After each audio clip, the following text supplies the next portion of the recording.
And so Palermo Calcio miss out on going to the Serie B playoffs by 1 goal, 2 goals, whatever you want to call it, -1 to +1 against Venezia.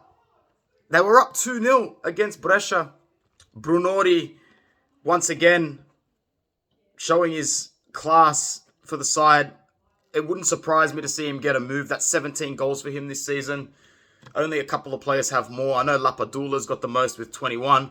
But the draw on its own would have been enough had Regina not scored in the 94th minute to make sure that they booked their spot in the playoffs as well. I think they finished 7th. Off the top of my head, we obviously know Frosinone topped the league and Genoa joined them pretty much straight away. Bari is in there with Parma. And then I think it's Cagliari, Sudrol, Venezia, Regina and Venezia. So these are your 8 sides in the Serie B playoff bracket. It's going to be competitive. From a Palermo standpoint, I said it before, I didn't want this Palermo side to get promoted. It's not ready yet. This is how they would bomb in Serie A straight away because they are still such a poor side. They dropped so many points from leading positions this year. They were heavily reliant on Brunori to make sure that they were on the score sheet more often than not. A little bit of help from a couple of their wide men and the midfield as well. But for the most part, it really was the Brunori show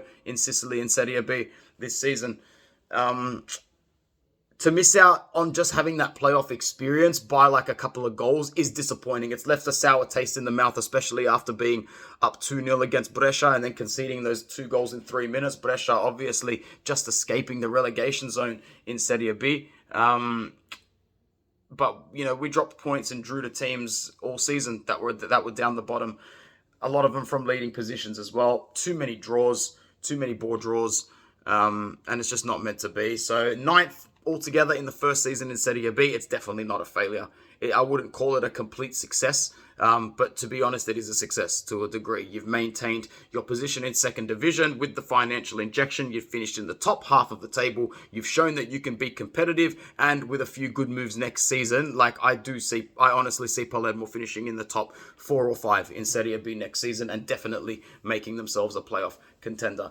It would be nice to do more content on Sicilian teams on this channel, especially with Catania back in Serie C. So we'll see what we have time to talk about there. Ciao.